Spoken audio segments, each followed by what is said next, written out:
You guys, welcome back to Scale with Clarity. Today I'm talking with Darmody, somebody who changed the way I show up on LinkedIn and honestly how I show up as a founder. If you're sitting in a corporate role, feeling pulled in two directions, craving more freedom but unsure how to start, this episode's for you. Liam spent nearly 20 years inside tech startups as the, quote, get it done operator, then made a pivot that still blows my mind. A CMO hired him because of how he showed up on LinkedIn, not a bullet point on his resume. Since then, he's built a business helping people use LinkedIn to create real opportunity by being more themselves, not less. In this conversation, we talk about finding your voice online when you've worn a corporate persona for years, why vulnerability is a strength, especially in the age of AI, how to quietly build your network long before you're ready to make a leap, a simple starter plan, one meaningful post a week, daily comments, and intentional connections, and letting go of vanity metrics and redefining success around the life you actually want. What I love most is Liam's reminder that opportunity tends to show up after we give people a window into who we are. If you've been waiting to feel ready, consider this your nudge to begin, imperfectly, honestly, and in your own voice. You'll find Liam on LinkedIn and his offers, both his cohorts, one-on-ones, and more, linked in the show notes. Let's jump in. Welcome to Scale with Clarity, the podcast for entrepreneurs who are building a business and a life that actually feels good. I'm Brooke, fractional CFO, strategist, and mom of three, and I've learned that scaling isn't just about hitting revenue milestones. It's about finding alignment between your big vision and your everyday reality. Each week, you'll hear honest conversations with founders who are redefining success on their own terms. We'll talk about the pivots, the aha moments, and the tough decisions behind the scenes. Plus, the surprising ways entrepreneurship becomes the greatest personal growth journey of all. Whether you're dreaming of leaving corporate, navigating the messy middle, or trying to grow without burning out, this show is here to help you scale with more clarity, confidence, and ease. Because building a business should expand you, not deplete you. Let's scale with clarity together.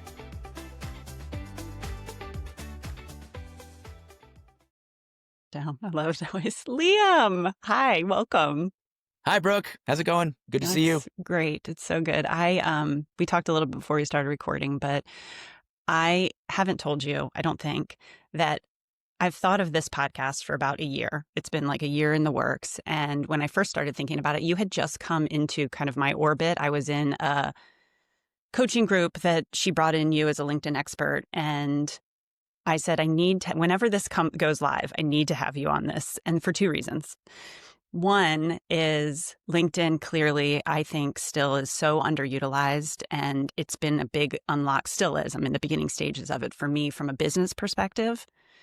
But the real reason, so I want to dig into all of that for all the listeners that want to hear your expertise there. But the real reason is when I first left my corporate job, it was a surprise to me. And the thing that took me the longest was figuring out who I was and I was comfortable being, because I had this kind of corporate persona. And when I started posting on LinkedIn, it didn't feel really me, but I wasn't sure what my voice was or who that was. And then I started getting into some of these coaching groups to learn how to kind of do entrepreneurial, like online business. And people there seemed so free and like way more comfortable with himself. And I was like straddling this world a little bit. So all that to say, when you came in and I was in this corporate, I was like, you can be authentically you, figure out who you are, and still be, I don't even like to use the word professional because I think sometimes it's like as a negative connotation, but you can still kind of be great in business. People can want to work with you, but it's because you are who you really are. And so that's kind of started me on this path of like, what is my voice? All that to say, I wanted to kind of start with you in that. Have you always been comfortable in that? Because when I want to reference your post today, at least I just saw that you posted with the chili peppers and just the picture of like, this is who I am. Has that always been natural to you, or has that kind of been an evolution since you've grown in your business? Yeah, good question.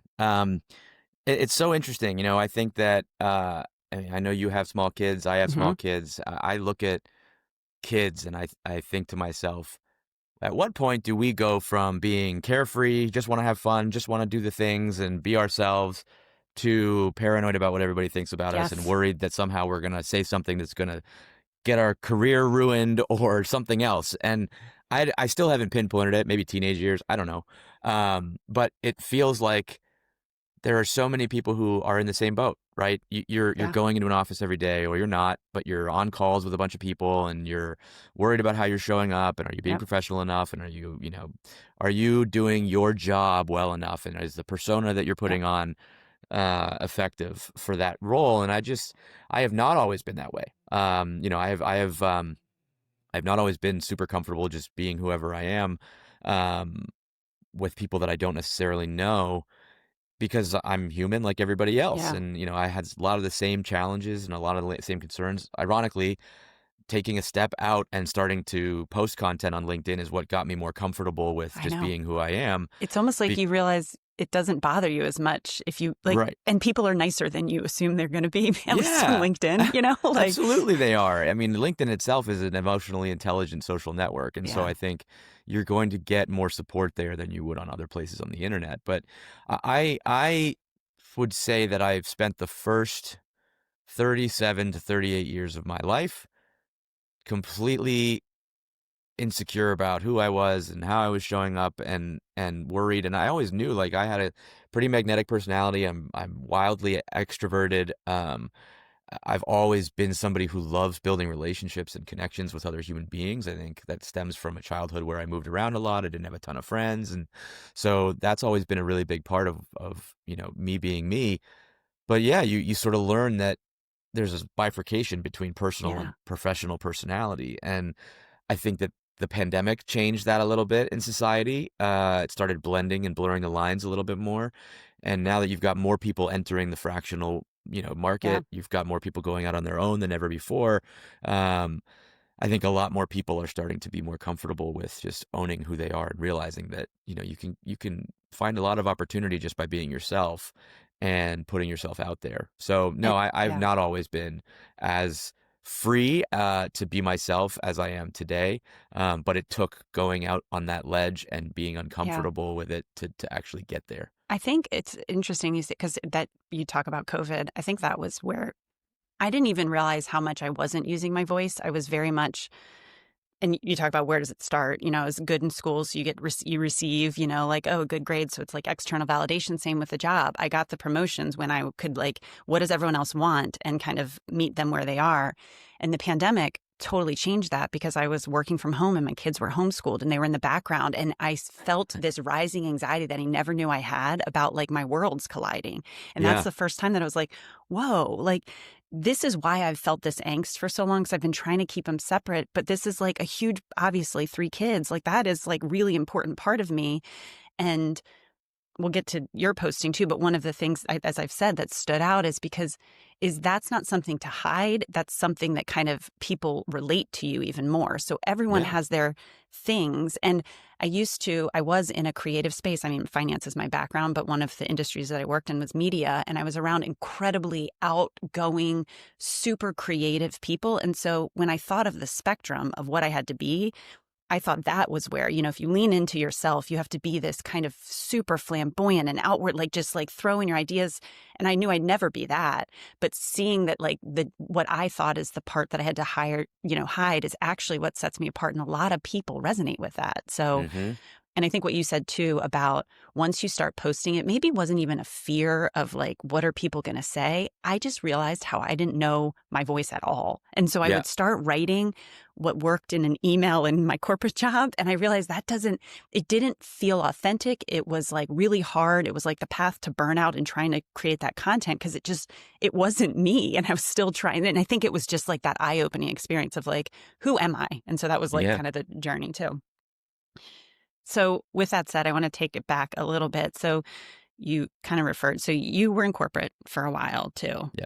Yeah, I was different kind of corporate. I spent most of my career in startups, Hmm. which I think also lends itself to me feeling a little bit more comfortable being who I am, because in a startup company, you're typically a little Yeah. bit less buttoned up Yeah. than, bigger organizations, Fortune 500s, et cetera. So it all depends on where you're at. But yeah, I spent the first 20 years in tech startups, before going out on my own. Walk me through then maybe that going out on your own. Was that your choice? Has it been something that you had wanted forever, or was that kind of thrown upon you and said, Yeah. this is where I am now, let me make the most of it?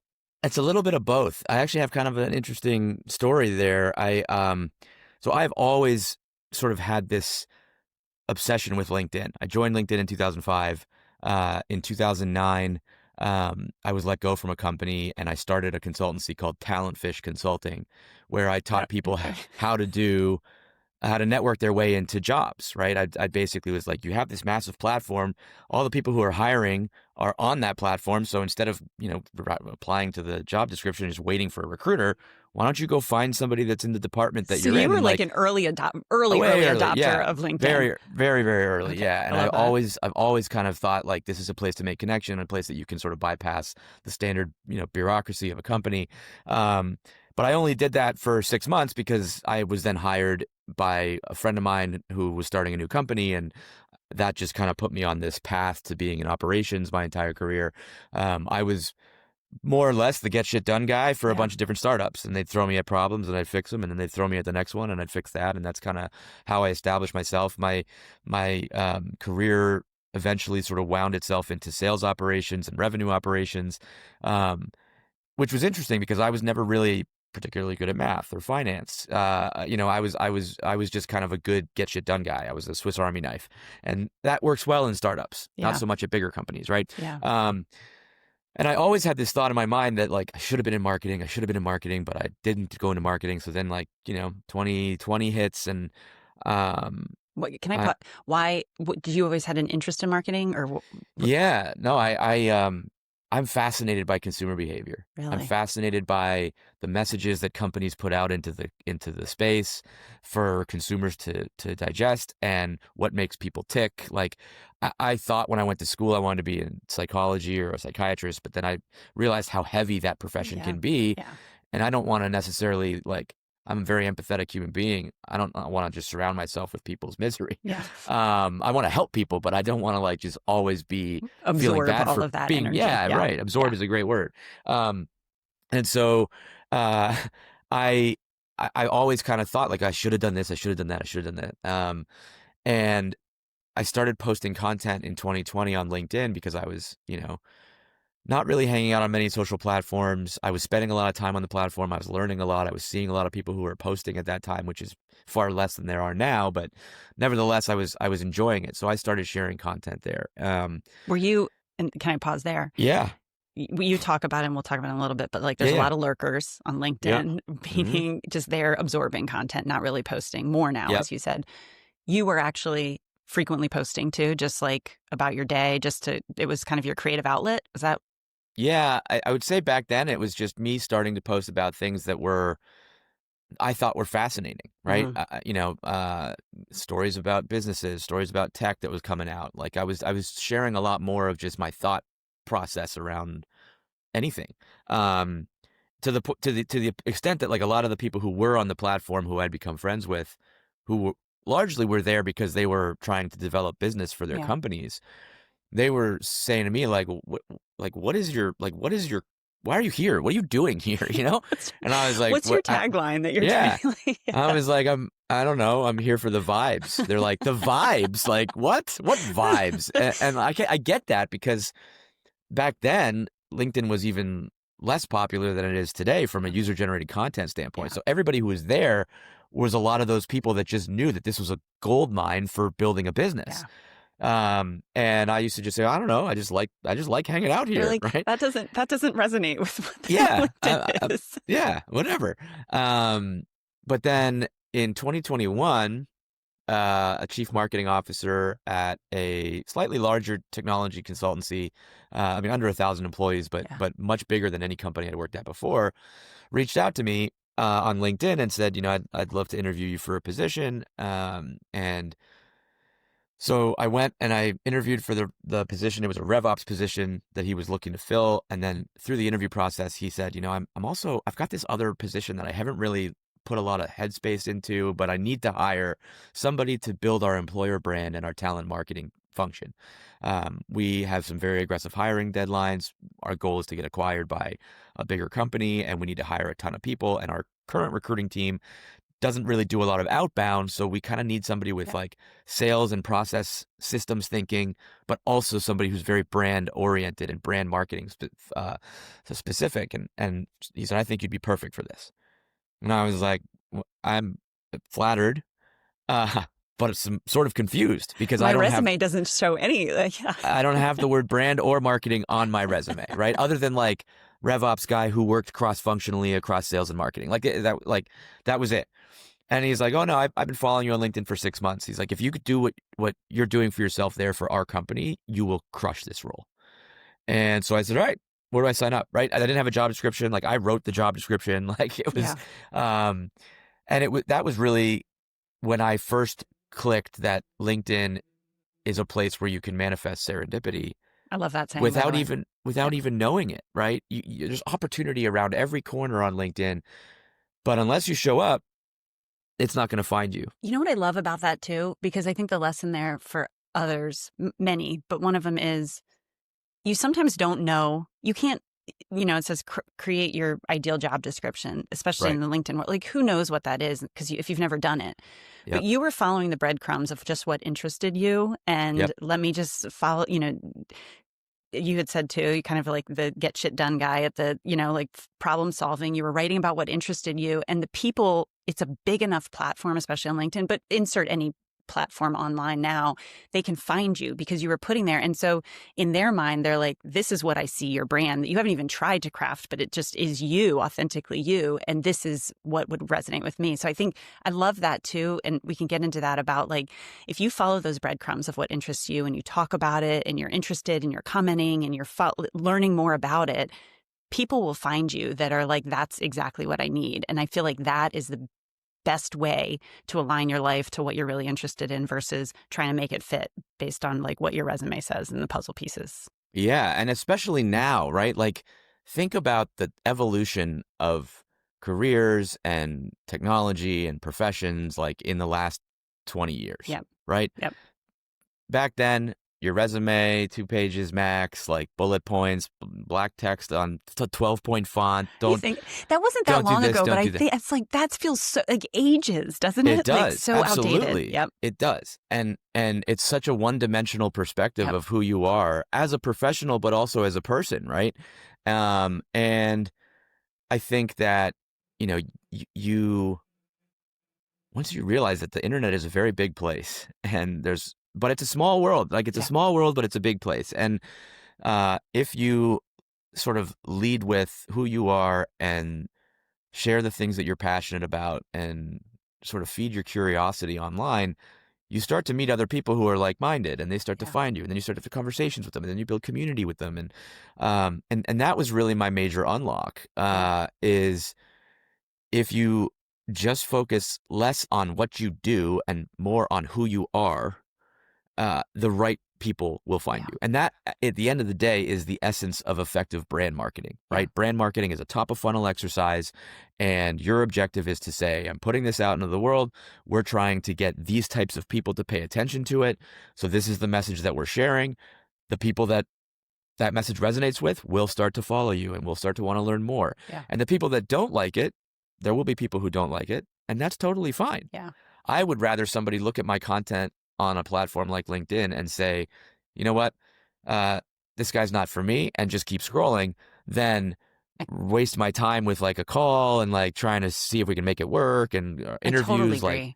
It's like, why bother? It's like sending out, the old school way of doing it, right? When you send your resume out, it was like, make sure you besides the job description, make sure you like the people you're working with. Well, how do you figure that out too? And I love that perspective, especially from LinkedIn, is that's your first, you're kind of culling the herd, like the people that aren't going to resonate with you, and you don't even know it. So they're not, it's not like someone's sending you a rejection letter, like, I am not going to follow you anymore. You're just naturally attracting the people that do want to follow you and resonate with the things that you're talking about. And so that, I think, back to the beginning of our conversation, I thought it would be more of a fear and rejection and negative place. And it's more just navigating and finding, because there's millions of people. And so you're just finding your corner of that resonates with you and that wants to hear more of what you're doing and more of what you love. And that's been like a freeing and exciting thing that makes me want to lean more into what is your voice and what are you interested in? What do you want to talk about too? So, yeah, 100%.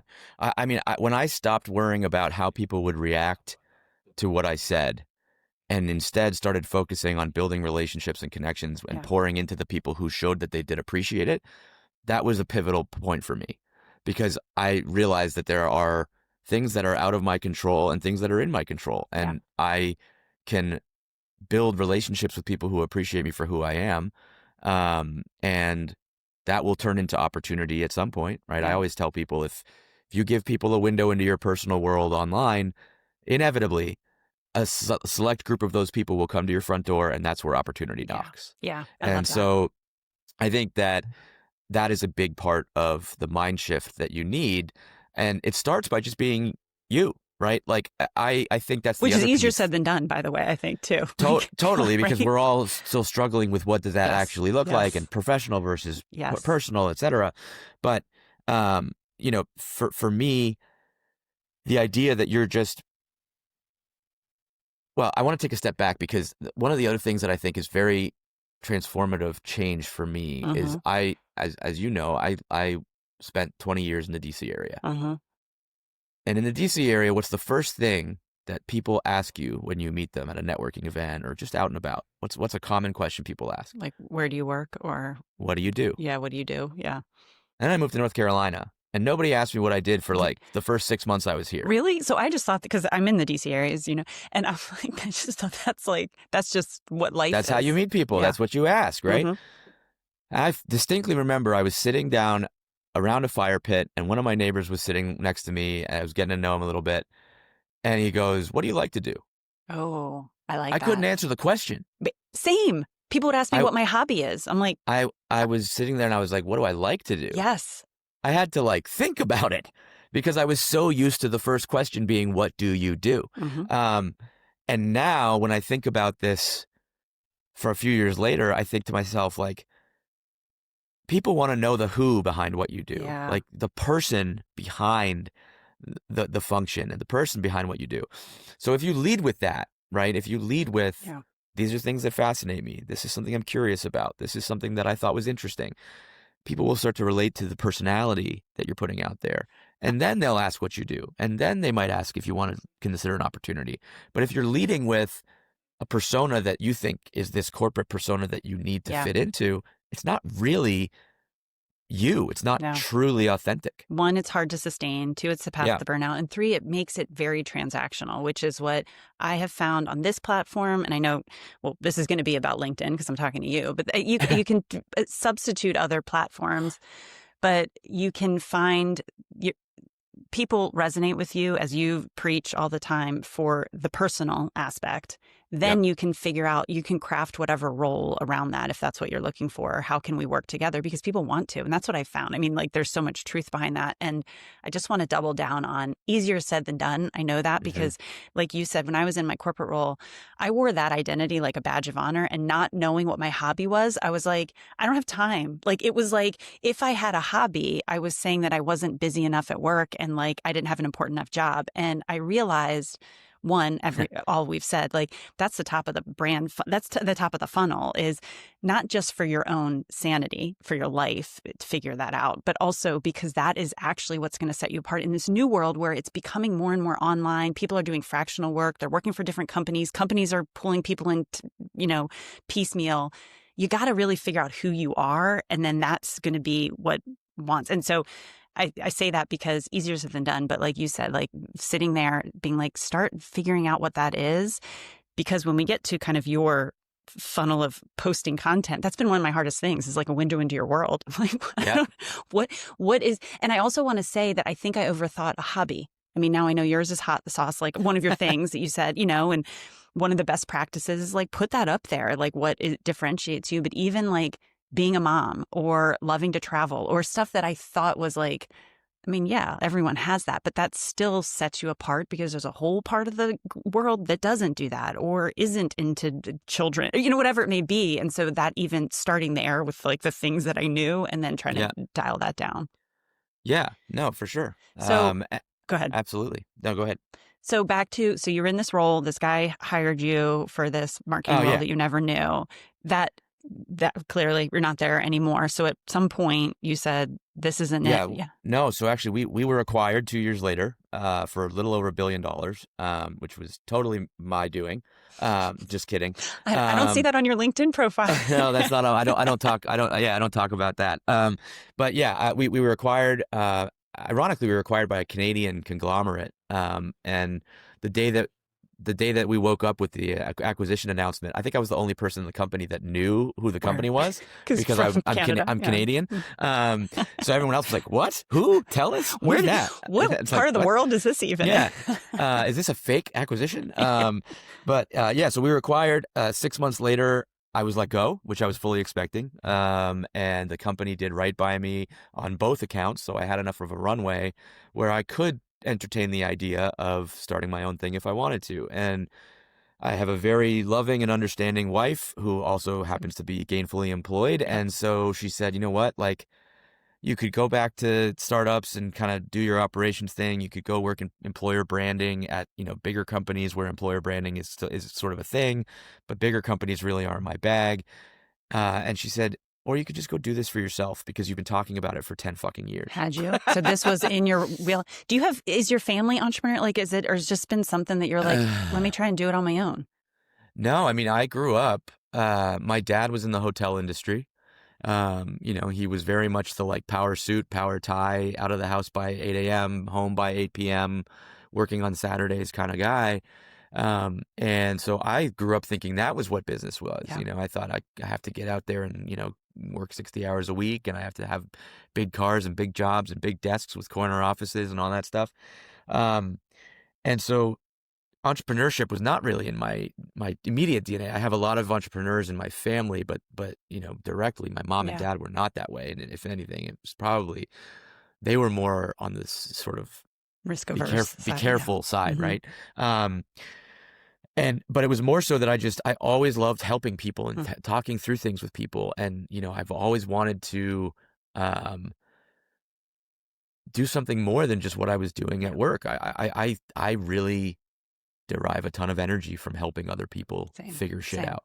And so that's why I was so good in operations, because I could just get it done. But like, people used to laugh at me. Like I would walk around in the office and, I'd be like, okay, like here's my notes for like, here's our project plan. Like our project plan is this. Yep. And they're like, what? Like, where's my MS Teams project plan? Like, what are you doing? Yeah. Where's the meeting agenda that we're going to get? I was like, no, everything's in right here, y'all. We're like we're moving too fast for anybody to write anything down.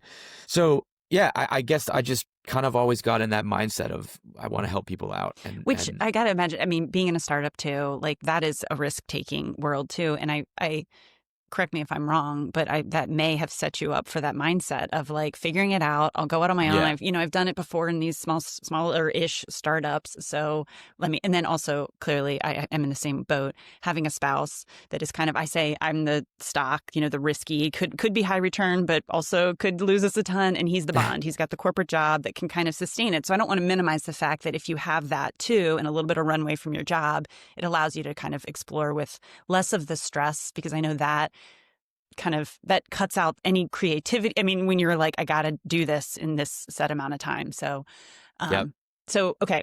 Love that. I love that you kind of jumped out on your own. You had a supportive wife that's like, you got to do this.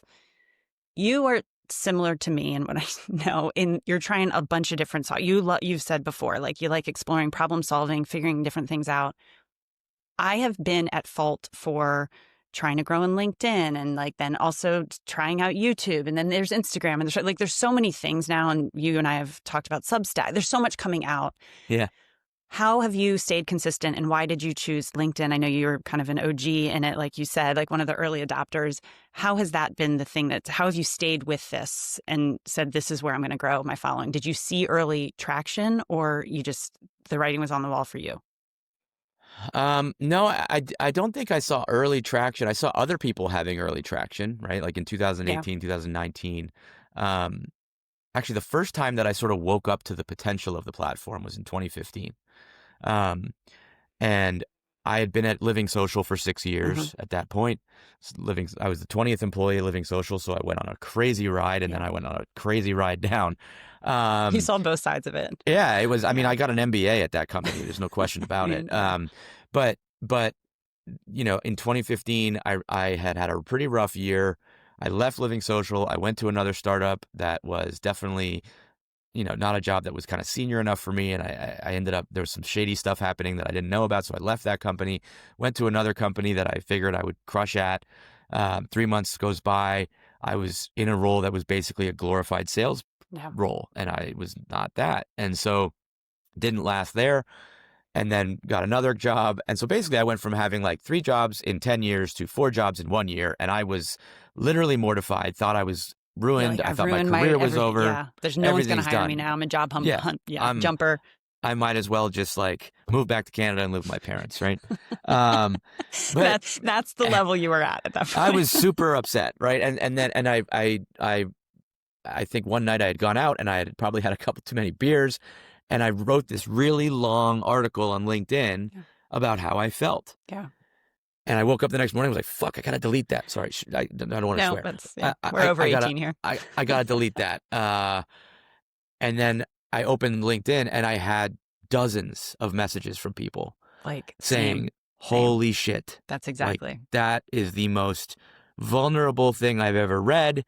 I cannot believe you put it out there. And I was like, well, I can't delete it now. Like, they've seen it. It's out there. It's done. People will And the know weird thing already. was, people were resonating with it because they felt the same way. Yeah. So I didn't really do anything with that information. I just kind of like put it in the corner and was like, all right, well, we keep going, whatever. And then I started to see more people posting in the feed, and I started to see more people having conversations, and I started to just really kind of enjoy the community component Yeah. of LinkedIn. I also think there's something to be said for the fact that everybody's name is their name. Yeah. Yeah. Now they're Fake. verifying your identities, right? Which I think is going to be a massive problem in the future. Mm-hmm. And there's this self-policing mechanism on LinkedIn that keeps it a positive space. Yeah. Because most people don't want their boss or their potential client or their future employer to see them being a jackass online. They save that for other places where they have like some pseudonym that they can hide behind. Yep.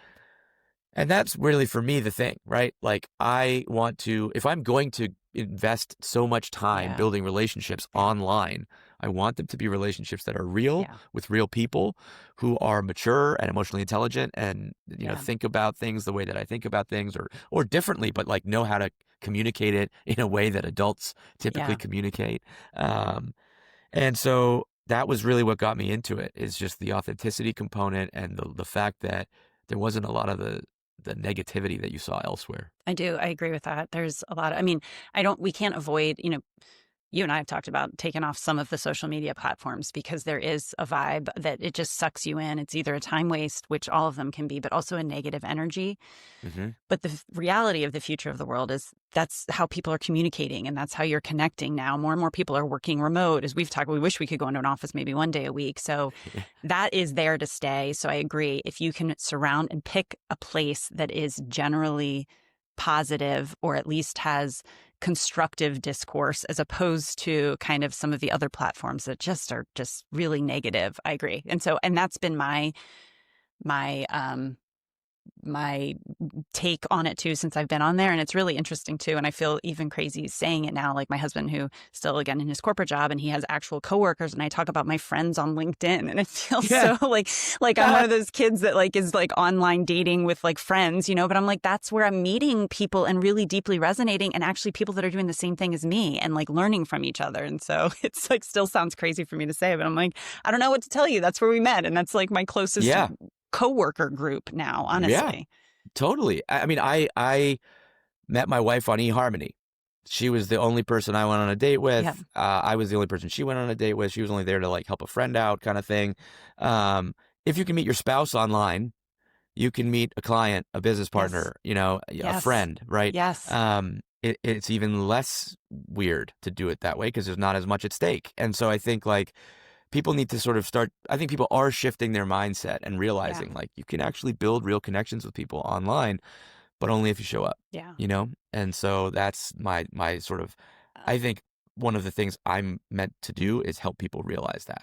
I love that. And so let's dig into that for a minute, because showing up online. So I want to talk to the person that is that's in a corporate job, has had a whole career there. We've had, with the new administration and tariffs and everything, there's a lot of companies that are laying off now. And the people I talk to in that camp fall into two. One is would love to leave, but can't. They're not there yet. Two, they are facing layoffs, and maybe it's not their own choice, but they've got to figure out what to do. So those people that are kind of still in their world, haven't really kind of where you were. What's my path? Am I going to go out on my own? Am I going to do my thing? What what maybe are 2 or 3 things they can think about in LinkedIn? They haven't been active. They've been what we've called the lurkers, from, just on there, but only if they need to like find a job. Yeah. Um, so the thing that I think a lot of people underestimate about LinkedIn is that you can do a lot of things on the sly Yeah. on LinkedIn. Yeah. You and I have talked about this before. Content is just one piece Yeah. of the platform. And to me, it's not even the most important piece. The most important piece is the network that you're building and the conversations that you're having. And so if you are somebody who is still in a role at a company where you don't fully feel like, okay, if I post something, they're going to think I'm looking for a job. Yeah. So you're nervous about that. That's totally fine. What you should be doing is finding people who are potentially doing something you want to be doing and Yeah. connect with them. Or you find somebody that's in your industry that, you might find another opportunity from. Yep. You engage with some of their content, you shoot them DMs, you send them connection requests. The honest truth is that if you can start building your network when you're 2 years away from starting something on your own, you're far ahead of most people. Most people, they just jump and then they start building their network. Yeah. If you are thinking that, you might need to someday do this, whether it's because you're, dealing with a layoff, or you just feel like you're not sure about the certainty of your position, or you just want to start laying that groundwork now, start laying the foundation. And so I would say, if you really want to make the most of this platform, add, anywhere from 10 to 100 people per week to your network that, are showing up on the platform, that are having conversations, that are sharing content that you find interesting. If you're talking about finance professionals and operations professionals, there is a massive community of people on LinkedIn who talk about RevOps and finance. Yep. RevOps especially, because they're mostly like somewhat sales adjacent, so they have similar personalities sometimes. And you can engage with their content, and you can engage with content that is very specific to your subject matter. And then your boss is not necessarily going to worry, because they're like, oh, look, Brooke shared Talking this about article. what she's doing anyways, I've had people, when I was working at companies, I would sometimes bring people's posts into meetings and be like, look at this. And so-and-so reacted to this. That's why I saw it. And it would be a cause for conversation about how to take an approach to sales execution or go-to-market strategy. So you almost could be helping your existing position as well as planning for the future exit just by doing those two things. You don't have to post anything at all if you don't want to. You just spend time connecting with the people that you think might be interesting and engaging with content that you find interesting. And that's it. And then you don't have to really worry. I love that. Okay. And you're a prime example of that. That's how you got your own, not even looking, but a job offer in a totally different function, because you were just posting about what interested you. The post is not, hey, I'm looking for a job, open for works around your profile. And I love that too, because I've actually had people reach out to me. I was posting about fractional work. There are people that I used to work with have full-time jobs, but just in DMs and saying, I just want to hear more about how that works. And nobody knows that. You know what I mean? Like, there's nothing. So, okay, I love that. So for the people that are still in the job, just uncertain about the future, just in general, just grow your network like you would within your company.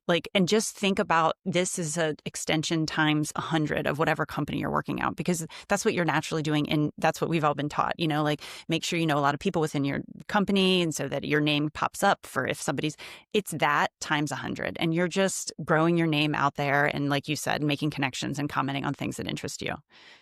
What about for the person that now has left and they are just trying to start? There's such a negative connotation, rightfully so, around cold DMs and outreach. And so, you don't have any clients yet. You're like, I've just gone out on my own. What's your feedback for the top 3 things that they should start doing if leveraging LinkedIn? So in that scenario, I think you continue to add people to your network. It might be a little bit different, because you're starting to think about people from a client perspective versus, an industry perspective. So a CEO is probably going to hire a fractional CFO or COO. So you want to be connecting with CEOs. You want to be thinking about the size of the company that you might want to go and work on a project with. And so you're finding people who are leading companies that size. You're being a lot more intentional about who you're adding to your network. You're posting. I think this is uncomfortable, right?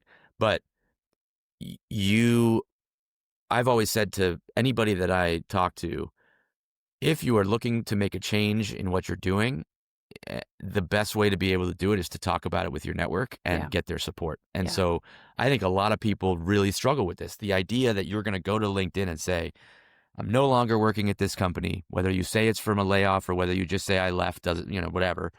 But the fact that you're putting that out there into the world, and most people are mortified by that prospect. Yeah. They're like, oh, I'm Yeah. supposed to just admit that I got canned? Like, well, yes, but the reason that that is no longer as bad as it once was or as scary as it once was is because we've all been through like a Everyone. Yeah. crazy ringer as an economy. In the last 5 years, we have seen professional and personal worlds blend. We have seen the value of fractional employment increase, almost 10x, Yep. right? Like I saw your post yesterday on LinkedIn, and I actually went to Perplexity to ask about the increase in fractionals over the course of the last 5 years. Yeah. I can't remember. I'll send it to you, but it just reminded me I have to put it on your post. But it was something like 10x Yeah. the amount that was there 5 years ago. The industry's, right? yeah, we could, yeah, that's another podcast episode. Yes. Yeah, right. And so there's a whole lot of upside to just putting out there that you're going to be doing this thing, and Yep. you could really use your network's help introducing you to people, getting people started, because again, people want to support you, generally speaking. Yeah. I think the assumption that, oh, if I acknowledge that I'm no longer at the company, no one's going to talk to me. No. The opposite is true. They're like, holy shit, good for you. How can I help? And that is what makes that platform so special and so powerful. Two things to add to that, because I've seen it play out two ways. One is your existing network that just wants they've known you, they've worked with you personally. They do want the best, especially when you're coming across as like authentic and like, listen, this is what this is what I'm doing. This is what I'm trying. People are naturally, for the most part, good people and want to help you in that. The second way I've seen it play out is people that don't know you, but they're in your network, you've connected with them. I actually saw some feedback and like stats around the most successful, advisors, whatever your role is, companies, you don't learn as much in that. And so the thing that companies want is how you're going to help them. Just because you did great at a different company and you put them to exit or whatever it is, it doesn't matter. It's what you learn from like you talked about with your, like the rise and the fall, you learn way more. And then here's how I'm going to stop this from happening with you guys. Like there is so much, and if you just own that, because the assumption used to be that it was something you personally, that's why it was left. And now it's like, no, there is ups and downs. So you've got to ride both sides. Otherwise, like you haven't learned anything. And so I love putting that out there. And with that spin, companies need that. Like, how do I avoid that in the future? How did you deal with that issue when that happened? And now that you've been let go or the company sold, and now like, how do we go through that at the same thing? So I love just kind of unapologetically owning that and being vulnerable in it. And which is, to your point, scary and not what we're used to, but to your example of your post, that's what people resonate with, and it's going to set you apart from everyone else that's out there. Vulnerability is perceived as a weakness, but it's the opposite. You know right? what? Sorry, I am interrupting you, but I think even more so now that AI is kind of growing and so much, it's what makes us more human, and people even subconsciously are wanting to connect with that even more. And so 100%. It's what's setting us apart, from a lot of the content that isn't vulnerable. It's not naturally human. And so by doing that and not even having a perfect post like written like people resonate with that, because it's like, this is you, and this is you really putting yourself out there. And I think that's going to continue to be more so the case as we move forward. 100%. Okay. I love that. I love all that. So continue to connect. If you've just gone out on your own, continue to post. Can you talk through briefly, or however long, you have a posting strategy, especially if you've just kind of like, what are the types of content that you should be posting, and maybe the cadence if you're just starting out, how much you want to be doing?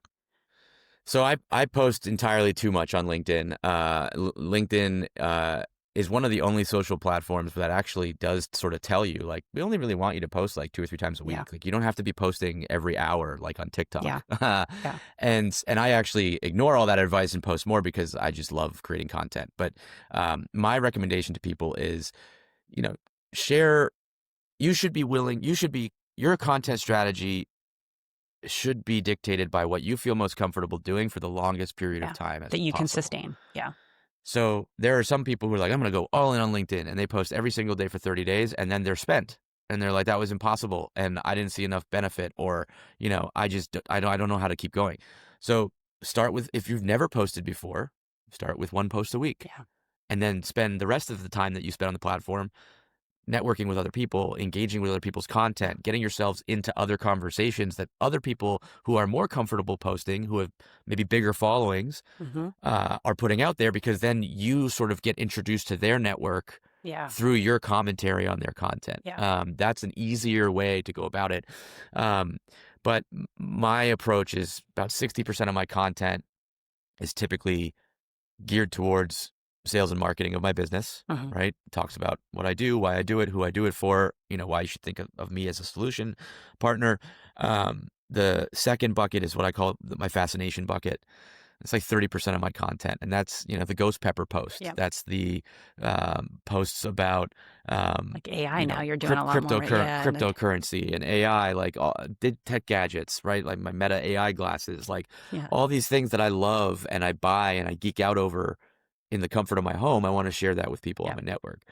And the reason that the fascination piece is so important is because there will inevitably be a majority of your network that doesn't hire you or doesn't buy anything from you, but they have networks. And if they engage with your content, their networks will see your content. And that is the ripple effect that happens Yeah. on LinkedIn more than other platforms. That's actually what's growing your network, is people are 100%. relating with your fascination too. Yeah. That's right. Yeah. And then the last one is that vulnerability piece. It's the window into your personal world. It's the stuff that's a little bit more uncomfortable to post because it's emotionally raw and a little bit more vulnerable.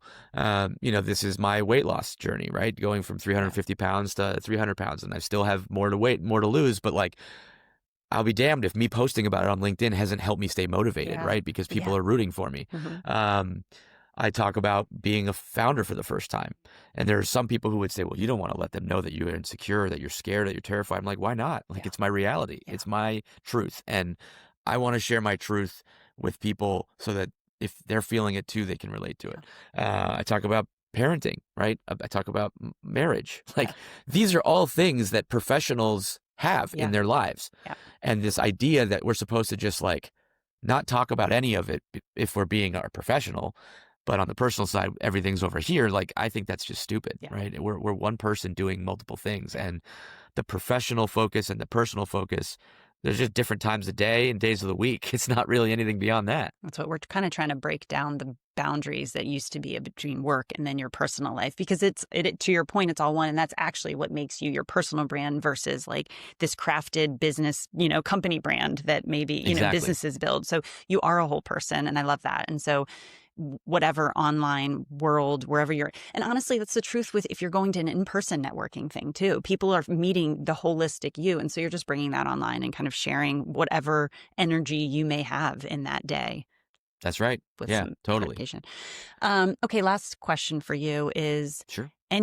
We've talked a lot about being authentic, being you. Is there any stay away froms with LinkedIn? Like, have you noticed it, like this is like not working there? Like this is something you should stay away from, or is it just really lean into you as what you are? I think some of the stay away froms, there's definitely, anytime you start posting on social media, vanity metrics come into play. Yeah. You start to obsess with impressions. You start to obsess with engagement. You see all these people who are further down the line than you, who are getting all this attention, and you're like, well, why don't I get any of that? But it's like that image that you see where like you look at an iceberg and it's like, well, the iceberg is above water here, but like underneath there's a whole bunch of other stuff that's happened. So people are ahead of you because they've put in more time, and you have to try and not to compare yourself to other people, because that will kill you, right? Like, comparison is the thief of joy. I struggle with it daily, right? Like, I mean, I remove people from my feed all the time because I'm like, this is just negative energy. This is a comparison thing. And that's not something I like to admit, because it's a weakness, a mental weakness on my part, but I'm doing it anyways, right? I think the other thing is, you need to keep overthinking in check. People are so hard on themselves. We are, as human beings, we are so hard on ourselves. And one of the most powerful books I've ever read is a book called Self-Compassion by Kristen Neff. I read it in 2015 when I had that year that just kicked the shit out of me. And the biggest takeaway from it was, when somebody comes to you with a problem and they are feeling down about themselves, your natural inclination is typically to make them feel better and lift them up. Yeah. But when you start beating yourself up mentally, you are the first person to It's so continue true. beating It's yourself, so right? true. Yeah. You don't just Yeah. step back and say, "Hey man, why are you giving yourself so much shit?" Right? And that is on social media, that problem, that internal struggle is amplified 10x Yeah. because you are surrounded by other people who are just putting everything that they're doing in your face, Yeah. and you start to get really nervous and anxious and whatever. I would say if you are literally interested in building a presence online, a personal brand on LinkedIn or anywhere, you have to be prepared to post 6 months on a weekly basis with zero engagement Ride the highs and and just lows that will come be in. Yeah. be comfortable. You don't have to be comfortable, but you have to be confident that if you're putting in the work consistently and you're adding people to Yeah. your network who are, potentially somebody that you could work with, good things will happen, right? Yeah. If you do all those things. But like anything else, if you're not doing those things, it won't happen. And Yeah. so you have to kind of understand what your objective is, how to best get to it, and try to let that voice in your head sort of stay away. Thank Just you. mute it. You know Thank what I you. mean? Put I do. duct tape over its I mouth. do. And this is coming from a finance person, but I always say I have to remind myself almost daily, maybe even hourly, I'm redefining what success is for me. And so it used to be the title and the job. It was the salary, and what is Yeah. my KPI, my key, what is my success metric? It's really hard because you want some hardcore data like impressions or dollars earned or follower count to show you that you're closer to that life that you want to live. But Yep. the whole reason all of us that I know that have gone out on their own is for more flexibility and more time with your kids or more to do the hobbies that you love or to travel or to be able to work from wherever. And if I can get back to that and measure that, I'm light years ahead of where I could have even imagined. And so, but it's reminding myself of that too, versus the KPIs that, LinkedIn will show you or any other social media or your P&L, when you go out on your Yeah. own. So Yeah. absolutely. I love that. It's like, here's what you're going to try and stay away from, but turn towards like really what is success to you and really why are you leaving and remember why you're unhappy or why you didn't want to and what are you trying to go after now. And so I couldn't agree Yeah. more. Totally. Um, And surround yourself with people. Like entrepreneurship is the loneliest yes. journey Yes. that you could be on, right? Yeah. It's me in my office with my hot sauces and my hats, and I like totally that's agree. it. And my wife's upstairs in meetings all day long, and like I can't bend her ear about it all Yeah. day, and I don't want to. I don't want to burden her with that. I So agree. find people who can relate. I agree. That's it. Thank you. I want to end on that too, because even my husband, who's a super most supportive, it's a different world too when you're in Yeah. corporate life. And so me wanting to bounce off ideas or what, lead magnet are you using or how are you posting or here's what I think my new ideal customer is, that he has his own world. So if you can find Yep. people that are in it, which is also why LinkedIn has resonated with me because there's so many people there that are doing the same thing and posting about it, the highs and lows and what they're trying. And so that's super key.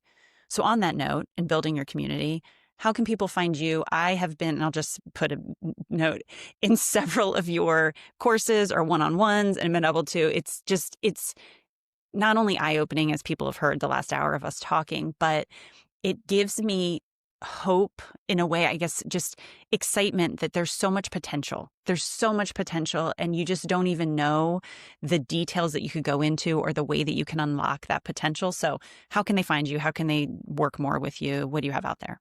Yeah, there are 4 Liam Darmodys on LinkedIn. Which is crazy. It's like, yeah. Okay. There's only one in North America, so that's me. Okay, fine. I'm pretty hard to miss. And I'll link to the right one in you the can show notes. you can find me there. Actually, ironically enough, I've met the one who was from Sydney in 2013. Are you serious? Yeah, I'll send you the picture. Was from that Facebook. through a LinkedIn connection? And then no, it was Facebook at the time. Oh. But like that whole global social networking thing has always been a thing for me. Yeah. My website's liamsbrandstand.com. I have a cohort. I have one-to-one coaching, and I'm going to be launching a community at some point in the near future. So that is how you can find me. Awesome. I'll put all that in the show notes. Thank you for spending the time. I think it's just, like I've said, it's a whole world out there. It's new, it's uncomfortable, but there's so much potential, and there's so many people like you, Liam, who have done it before, have showed you how you can be really authentic and had success in that too. So don't stop yourself, I guess would be my lasting message, is like from fear. There's so much potential out there. You just got to find what resonates with you and start doing the uncomfortable, which is like putting yourself out there a little more online. So thank Yep. you for sharing that. Thank you for sharing your knowledge, and thank you for going first and showing us that like it is possible and we can do this all. So You're thank you very for your welcome. time. Thank you for having me. I really appreciate it, Brooke. Thanks.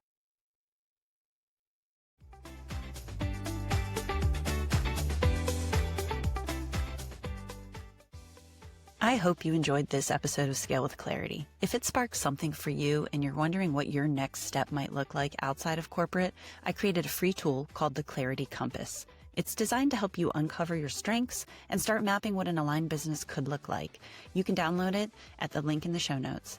And if you'd like more personalized support, I also offer one-on-one coaching to help you design and build a solopreneur path that fits your life. And until next time, thanks so much for listening. Be sure to tune back in for more stories and conversations that I hope inspire and guide you on your own journey.